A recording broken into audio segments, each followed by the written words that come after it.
Oh my god, they better eat each other. Oh my god, it's so ready.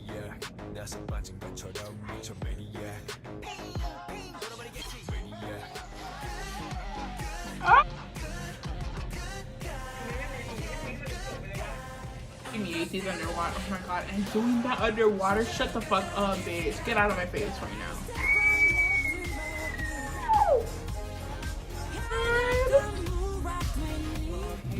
Oh my god, Johnny, put a shirt on. Hey besties, welcome back to my YouTube channel. If you like screaming and crying, subscribe. If you're new here, welcome back, besties. So today is it. Today's our last video of 2022. It should have been, yeah, it's still gonna be the last video because I thought my school president was gonna come out, but it's already like the new year there, so they're not gonna drop the episode. But before we start with our top 20 BLs of the year, because you know I gotta do this every year now. I think this is my third time doing this. I think I did it for 2021 and I'm sure I did it for 2020. Also, we're gonna celebrate with this episode, bitch, with this video, my 2 years on YouTube. My first video was the Sci-Fi Zone episode 3 reaction, which dropped December 20th, 2022. I'm a little late, yes, I know, but that ain't my fault. You know, things like that, you're just like, ooh. But I really, ooh, ow. But I really want to thank everybody and how much I appreciate everybody subscribing or you're watching my videos. I literally started this, I think 2015. Let me tell you guys what my first video was. It was a drama live that I posted May 2nd of 2015. And that had 17 views and 1 like. And it was literally no thumbnail, just be there like, yeah, like, girl, no. And from that I like posted like videos with my friend and like, oh, help me get to 1,000 subscribers, and doing stuff with my sister, like what's on my phone, how to work Musically. It was that era, like what's on my phone, like on my birthday vlog, the being boozled and all that bullshit. So to get where I am now, which to a lot of people, like, bitch, you didn't get really far, but bitch, to me, I did get far. Like, this is a lot for me. Like, bitch, I've never this many people. That's a lot of people. To me, it's a lot of people. I don't know what it is, but to me, it's a lot of people. And this channel has been since like 2014. This is like my OG channel. I do have another channel, bro, that I don't know how to get into, where there's like 3 videos of my nasty ass self with a nasty ass quality. But whatever, we're just gonna ignore that. I don't think anybody's ever gonna find it. Cross my fingers, nobody does. But yeah, my old videos are private because, girl, you know what I mean. That's not it. I do, yeah, a lot of my videos do get copyrighted. Most of them do, but it's okay. It's okay. I don't mind it. As long as I don't get copyrighted strike, or my YouTube channel can get deleted, I'm fine. Like I've said, I have my own job. I don't like making my mission to get paid off YouTube. Because I know what I watch does get copyrighted, so I'm like, it's not like my mission saying, oh, I'm gonna get paid right now, because, you know, bitch, I watch it that's copyrighted. And like, I've done it before where I've like lowered the opacity, but I'm like, girl, then I can't, like, you know, no, I'm not doing that anymore. I just have to find series. I've done good vlogs. I like everything nowadays. So vlogs are like, you know. But yeah, depends. Maybe I should have Patron later, but like that's later, like later, cause I ain't know what to do that. First I gotta fix my like camera situation. I have something on for camera. But y'all, I'm trying to go on a trip to Peru next year, and that's a good amount of money because we gotta go see my family there. So it's like, this girl, she's struggling a little bit. I still haven't saved for that. We're going in July, but that's, I mean, I've only been working for like 2 months. Anyways, I'm gonna shut the fuck up and we're gonna get into the purpose of this whole video because this video about to be like 60 minutes long and I'm not trying to have that. Okay, so before we get into like all the BLs, I've literally written down 62 BLs that I've watched this year. well, it's around like 61 if you want to count all of war or Y's separated. I do have some BLs that I didn't finish watching because I've just been playing out like fucking, like I've had the time. I'm not even gonna lie. Like before I go to work, I can sit down and watch them. I know a lot of K-pop MVs dropped also, but yeah, like I could sit down and go watch them. But like I'm such a lazy piece of shit that I'm not. You know what I mean? Like, our honorable mentions. I'm probably gonna put this something, I'm probably not. First one obviously is Mama Go-Go. I really did enjoy this series, but for the simple fact that it's not a BL, it's not in the list. But if you want to watch it, y'all should watch it. You see a bunch of shirtless men, but besides that, the acting is really good. It's the last time we see Top in a GMTV series because he's no longer in GMTV, but that's fine. Did it break my soul? Yes, it did. But yeah, overall, it was a good plot. I like it. I like little like enemies to lovers romance that was going on. Oh, I should probably say there's probably gonna be spoilers to the shows. Sorry. Then we have His Man. That was a, I guess, gay reality show, couple dating show. I don't know what they would like. I don't. Yeah. I liked it. What I've gone different about some stuff in the show, but again, it was already a big thing for Korea to have it. So you know, maybe in perks for season 2, and maybe fix the stuff they did. I feel like the room sharing made it really awkward, but I mean, I get it. It's like the first season, it was on a budget. But yeah, like just me personally. Then we have Marry Queer. Now with Marry Queer, it was 3 couples and they were showing the dates late live. I think the only thing I would have liked was to see it back to back for each couple, because you know, but I really did like the whole like showing of everything and their struggles and what they're going through, and like even like the family part came in, so I really did enjoy that from that show. Explain some of these, I might not, because we got a lot of them to go through. So we have Pot Thirsty. I hated the show. I do want to claim this was kind of a BL, kind of GL, because Pearl's friend, you know, was gay. They were both for the same guy. Again, at the end of the day, Pearl got what she wanted, and then she was like, you know, I don't want it anymore. So it is kind of the same shit she did in Pearl Next Door. So that really fucked up with my energy. Like, girl, you could have just let your friend have him. But whatever. For that reason, I do not like the show. It's not even a show, it's a movie. But like, I don't like it. Nor. It's not for me. So that's why it's last. Don't want to hear about it. Don't want to watch it. And I was watching it through a site, but still I watched it and it was not giving what it was supposed to get. Oh my god, Pearl, I'm so excited. No, failed.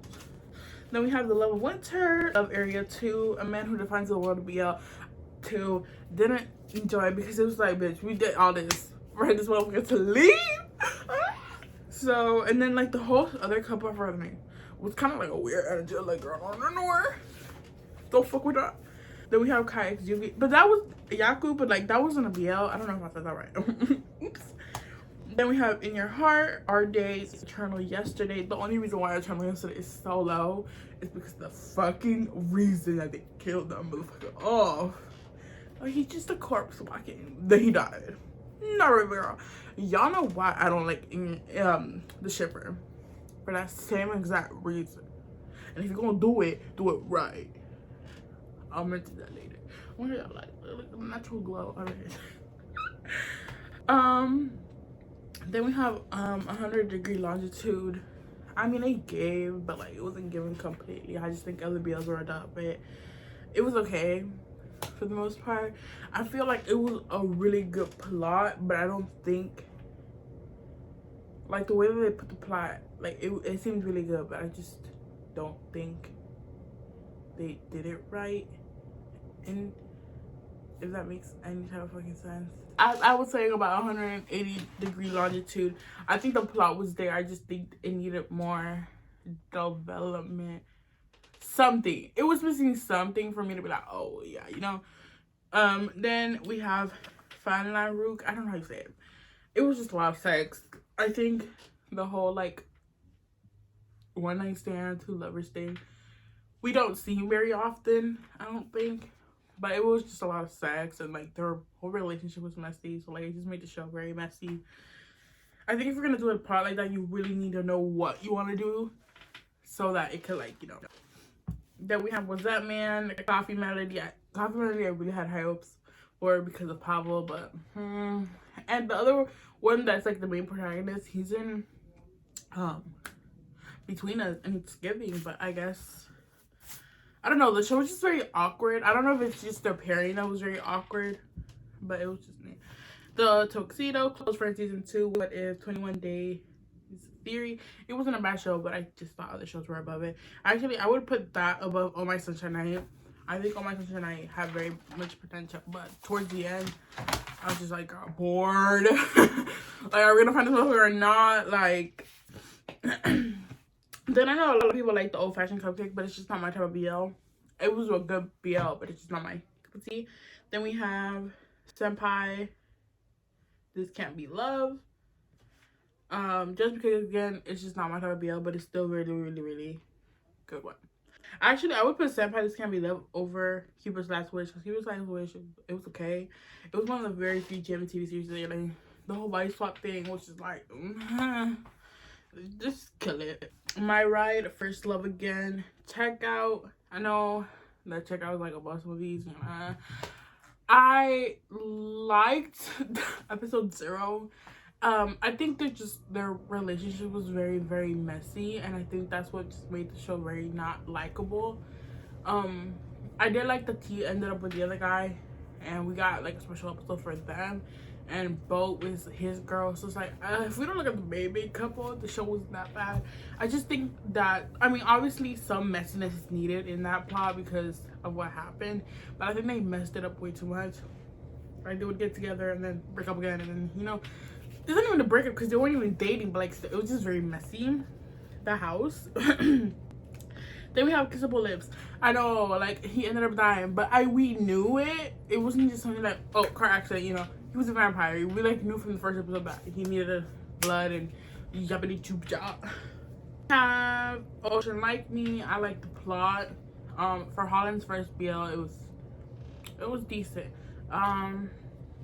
That's why it's a bit lower, because it's like it wasn't anything out of the extraordinary, but I do like Holland's way of acting.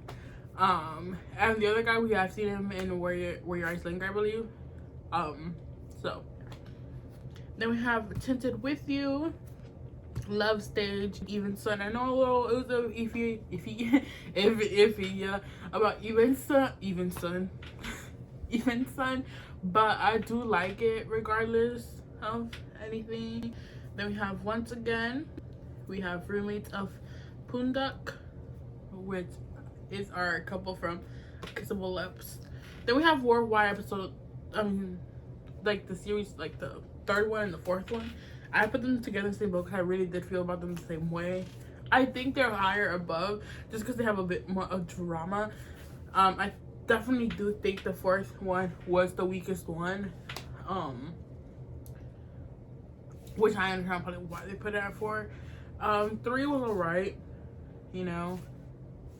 It was still very, like, 3 and 4 I really didn't care about. I still watched it, but like it wasn't like, oh, I need to see it type thing. It was okay. Like, it was nothing that like I was like dying to see. Like, it was interesting, but it wasn't, you know what I mean? I don't know how to explain it, man. I really don't know how to explain it. It's there. Yeah, like, I think 4th was the weakest one. The whole, like, him using both of them and, like, not knowing what he wanted, and in the end, they really weren't that, like, especially the blonde one. I know the other one didn't appear last episode, but, like, the blonde one didn't really get any, like, anything to it, and the girl was just really the one, and all that.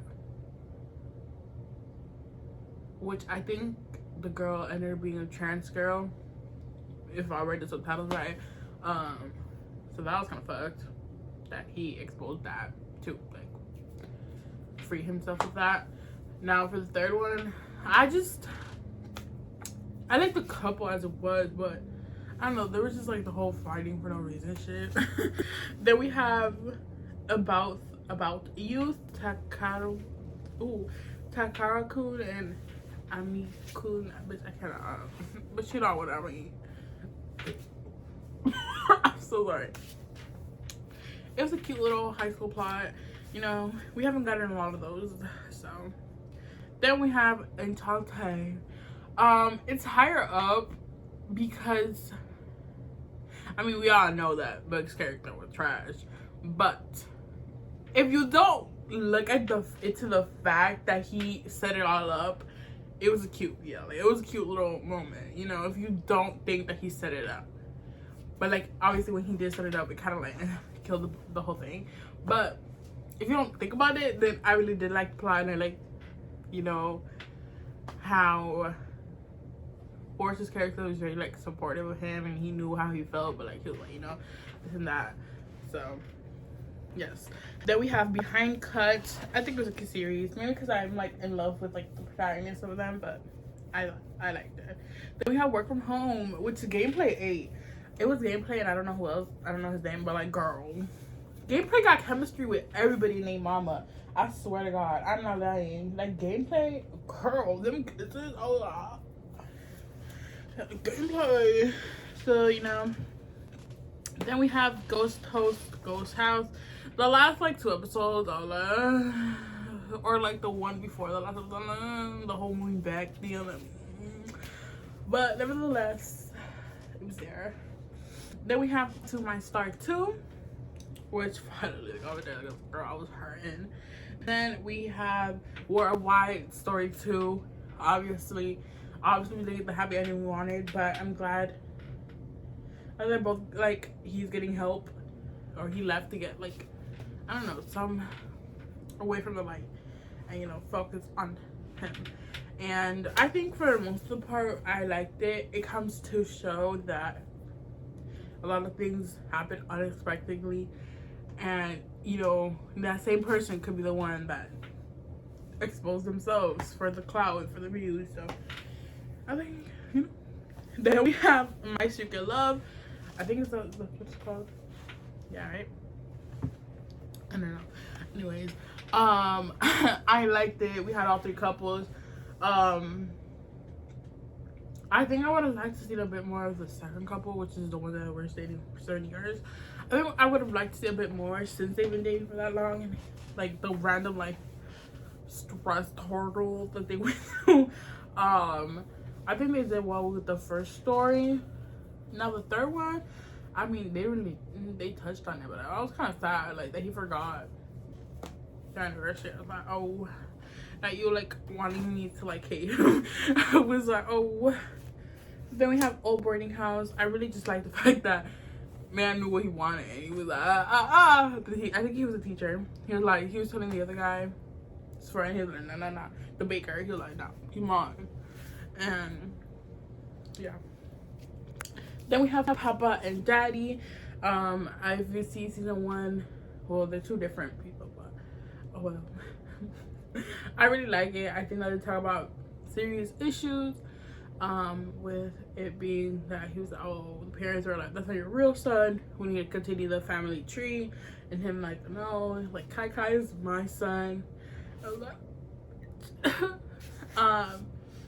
and you know, it talks about like the whole gay marriage thing, and issues that like could go on with couples and like their struggles, which I think this series does it really well. If you want a series to watch, it has 2 seasons, Papa and Daddy. The first season, one of them does change in season 2, but still watch it. Then now we're finally gonna get to our top 20s again. So at number 20, we have My Secret Crush on You. Now, I did enjoy the BL. The only thing that made me about the BL was the whole creepy ass keeping shit in a fucking baggie. I don't care what y'all say. I don't care that he said, oh, that's my way of having memories. Nah, bitch. Take a picture of it. It's nasty when you fucking keep a whole crab and a fucking chicken and like a whole fucking nasty ass bandit that you put in your mouth, bruh. a whole orange that was in the garbage. Nah, that's just nasty to me. Nobody's gonna change my mind. It was nasty. I understood that it was his way of keeping the memories. Not bitch, take a picture, make sure your phone will get a virus, back it up into a USB. No, the obsession was just not it. Cause like, but realistically, if you have that obsession towards your crush, girl, something is happening. These are not my crushes, so like these I can have on my wall.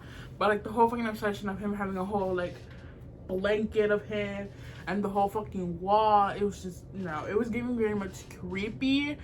And I think it was a good plot, and they had very good chemistry for them to pull that shit. No. I also really liked the In Touch and Daisy relationship. I really liked that they went into detail with Daisy and how, you know, she felt that she had to be a he in order for In Touch to like him. And I really like that In Touch established it with Daisy, and like he was like, no, I like you for you, like I've liked you from when you were Daisy, you don't have to like change. And I was like, bitch, if In Touch isn't the man everybody needs, shut the fuck up.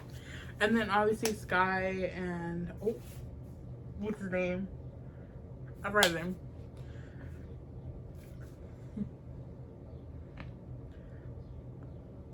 I'm running his name over, but you know who I'm talking about. Their relationship was cute too.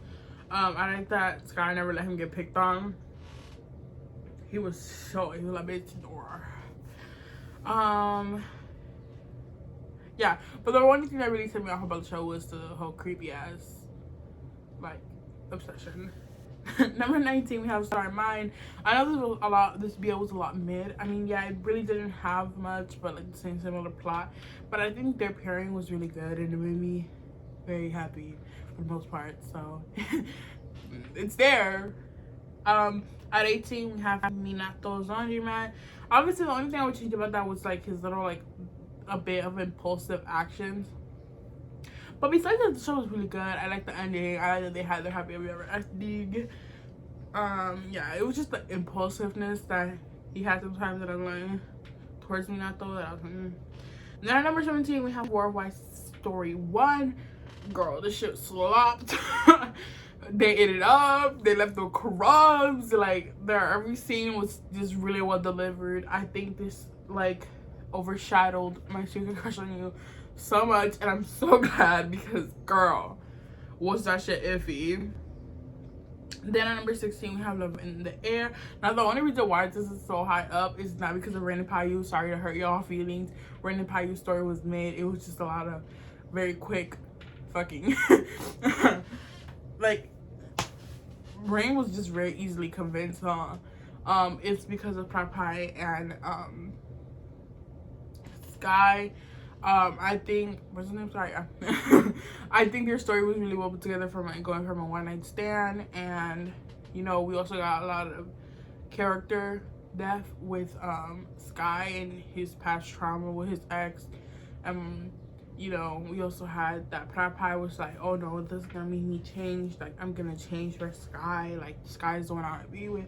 And it just had a lot of more development. And you know, when whole Sky's the nasty ass ex came, Mr. Gun, that Pai was like there for him. He was like, oh, I'm here for you, like I'm gonna do this to you. Oh my God. So really, I do think Pai and Sky's story, their plot carried the show, well as, you know, obviously Pai and Raid are gonna get a bit more of like, you know, because like I guess they had more of like the sexual relationship type thing, although Pai and Sky did have some boutique been, but obviously, you know, the ones with the less story do get the most like highlighted and stuff, you know. Then we have Sky in Your Heart. I really like the story. I gave you a lot of 1,000 Stars vibes. You know, they're not gonna be paired anymore because the other guy, Doctor, left the GNTV. But I do think it was a good story. I like how, you know, he worked towards getting Prince's attention, and he was trying, and he changed for Prince. So that for me is what put it above Star and Rain. Then we have, surprisingly, 014, we have Unforgettable Night. Now, I know a lot of people, this show started very, very, very rocky. But I like, of course, because it was just like that one BTS scene that they had in the beginning that was just not giving, and I only made a self. But I think the rest of the plot delivered. I think it had a plot, which a lot of shows don't tend to have plots when they're BDSM, which is BDSM related. So I'm really glad that they took a turn from the BDSM and they got an actual plot out of it. You know, it was a little weird that you like, you know, we go stay living with me, but again, at the end everything was consensual. So yeah. Then 13 we have Blooming. 12 we have Tri-H. I know I watched the show legally, but it was a good show. Like, if y'all can watch it, you gonna have to go through some sides, but hey, if you can watch it, watch it. Then we have Plus and Minus. Again, I really like the whole friends to lovers thing, and like the whole confession, and then he felt some sort of way, but he still, you know, it was a really good plot. And then you had a little couple who, like, you know, he was accepting of his kid all the way through, and how their kid, well, his kid was very accepting of his dad being with a man. And, you know, that time we have the Eclipse. Again, the Eclipse was really, really, really good story. And that, like, it was like plot twist, but it ended up just being him doing everything. I obviously the whole thing with like Lewis' character being like the account kind of, but like whatever. If you overlook that, it was a good story. The couples were really cute. That was number 10. Number 9 we have Semantic Error. The story was really good. I like that he was like, oh, if I don't tell you could do this, don't do it. Like, it's scary. I really do like it. The relationship was cute. You know, it was buildable. It was build. Then at number 8 we have Cherry Blossom After Winter. Oh my god, I love this story. I don't know, they're friends now. Like BL, I don't know if they talk. But it was just like it had its like little moments, but it wasn't like, it was obviously when they were hiding their feelings that it was like the moment where like, ooh, it was awkward. But like their relationship was just so cute. Like their cuddles, their hugs, their everything. Like he just wanted to protect him. Oh god, it just melts my heart. Now number 7 we have Ali Long Night. I really did enjoy the show. At first I was like, oh, I don't know how I'm gonna feel about it, but girl, it gave what it had to give. I like, again, that he was very protective of him, and it was love at first sight, and they were very protective of each other. And there were the right amount of jealousy. It wasn't like a jealousy where it's fucking toxic. Now at number 6 we have Big Dragon. I really, really did enjoy the show, and that song is still stuck to my head till this day. Dancing with the devil.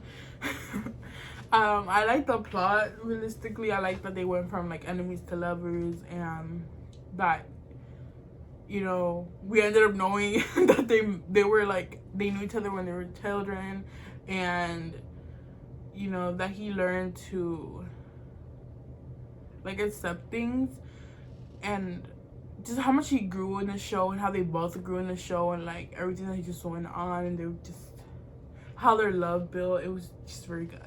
Then at number 5 we have Vice Versa. This show was fucking good. Best GMT series that GMT has dropped, besides another one that I'm gonna say.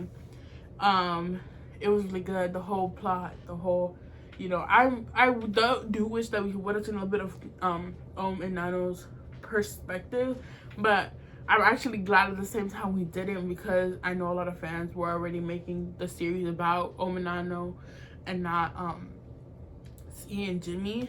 So like I'm glad that they kind of didn't do that, and they just focused their attention on Jimmy and C, because a lot of fans, and I know they wouldn't mean it that way, but would have made the series about and Nano, and this was Jimmy and C's debut series together. So, you know, just how everything worked, and how they just made everything connect through like the parallel universes, and how they fell in love, you know, in that world, and like they didn't forget about that in their other world, and they didn't let their like jobs get in the way of how they felt and stuff. And then at number 4 we have Cutie Pie. I think Cutie Pie is just higher up because of all the couples they had, and like how different everything was for every couple.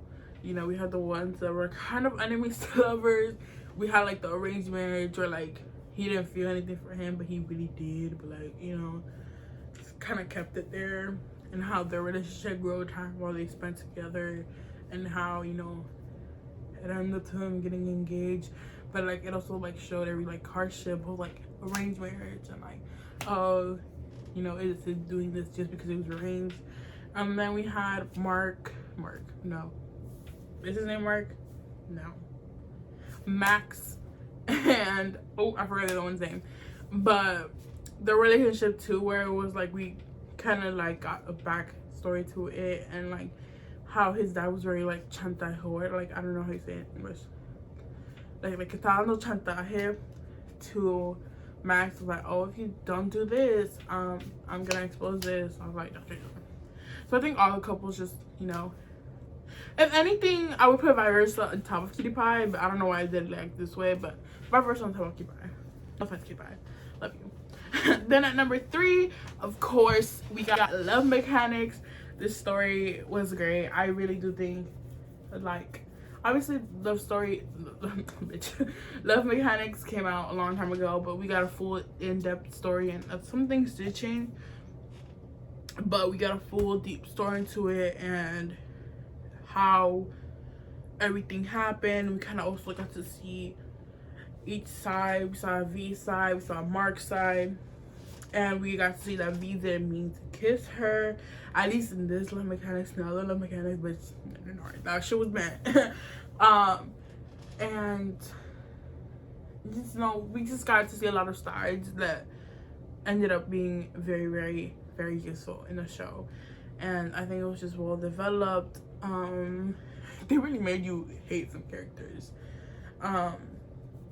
so I think that just made it really top tier.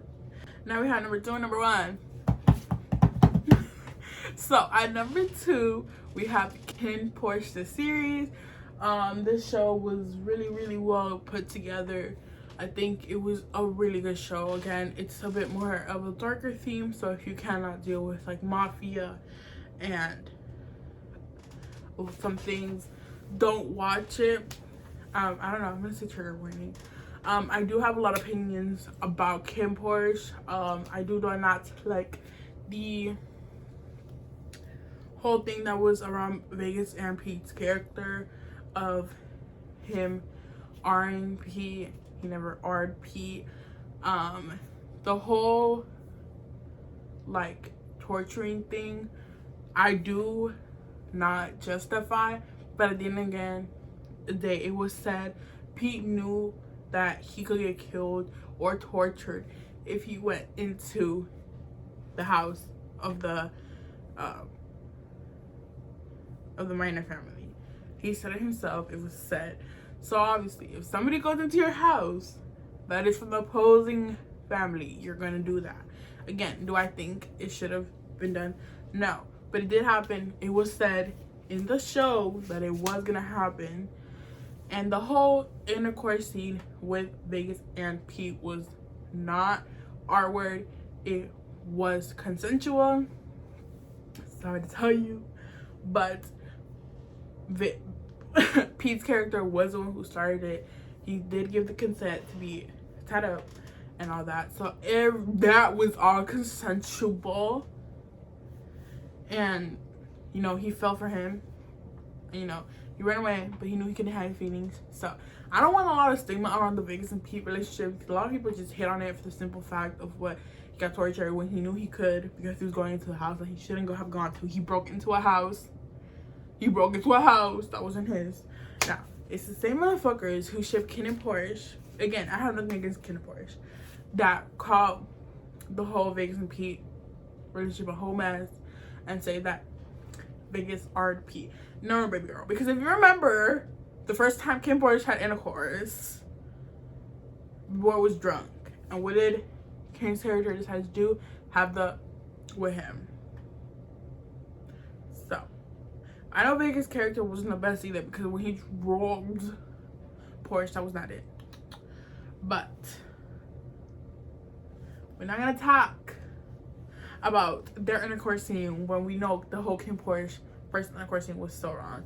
That was wrong. That could be considered, because that shit was not consensual. He knew what he wanted because he was drunk, but did he know that he wanted it when he was not drunk? It was Ken's duty to stop that, and he didn't. Now, if after that they decided to have boom chicken bang a 1,000 times, that was their thing, that was their issue. It was consensual at that point. But I do not think their first intercourse scene was consensual, while as Vegas Pete's only boom chicken bang bang scene was consensual. So don't try to like no, because it's the same people that are like, oh ill Vegas and Pete, they're like, oh my god, I can't breathe. Like, no bitch, no, because you know damn well that first scene was not consensual. I have a lot of opinions about Kim Porsche, a lot, but now this video's gonna be like 2 hours long. It's already gonna be like 40 minutes long. Yeah, it's just, that was just my biggest about the whole series, how people just pinned Vegas as this like super evil person when Ken wasn't a good person himself in the beginning. He was very abusive too, let's be realistic, towards Porsche, and everything that he did towards Porsche. So again, if you're gonna like call out Vegas, you gotta call out Ken. So just because Ken and Porsche like were dating sooner and they did all this sexual stuff together doesn't mean that he's any better than what Vegas is. They're both, you know. Again, my also issue with, again, I think overall the show was really good. My other issue was him, Porsche getting the minor family ring.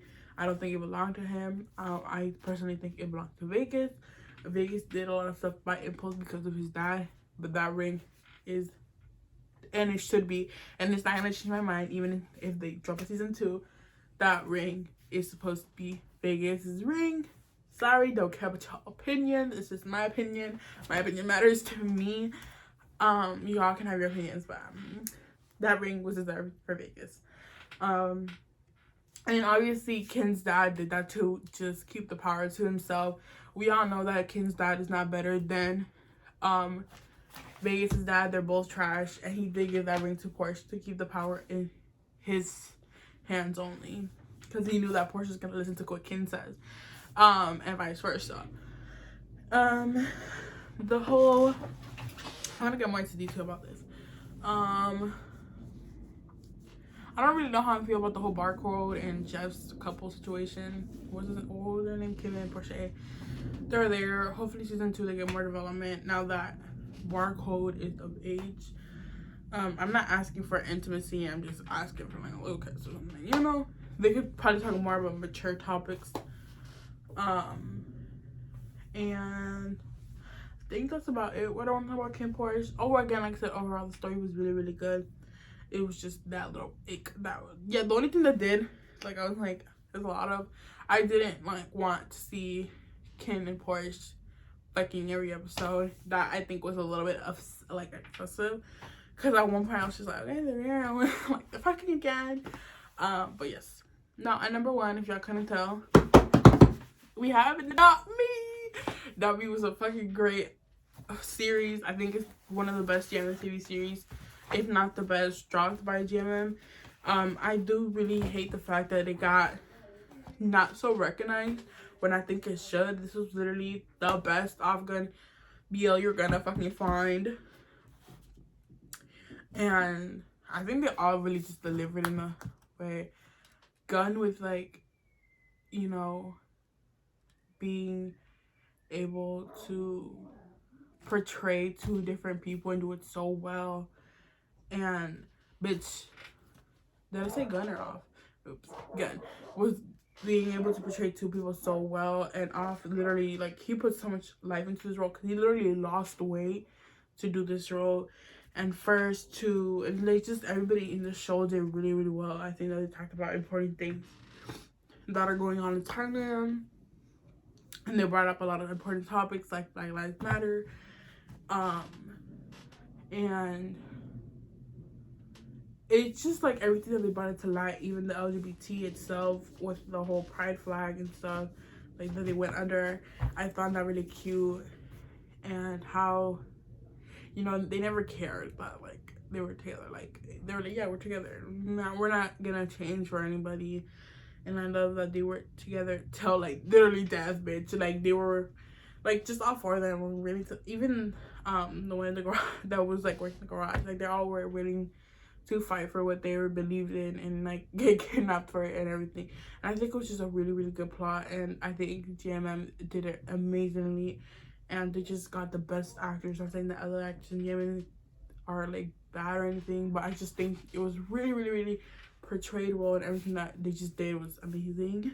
So yeah, that's my top 20 for this year. Let me know down below if you guys agree with me, if you think the same thing, what your list is, and I'll take a look at it and see how I feel about it. But yes, I hope you guys have an amazing New Year's Eve, an amazing New Year. I hope that you guys are healthy. As always, it's the most important thing. I wish you guys nothing but love and happiness and healthiness. And yeah, happy New Year's Eve. Happy New Year's. Bye.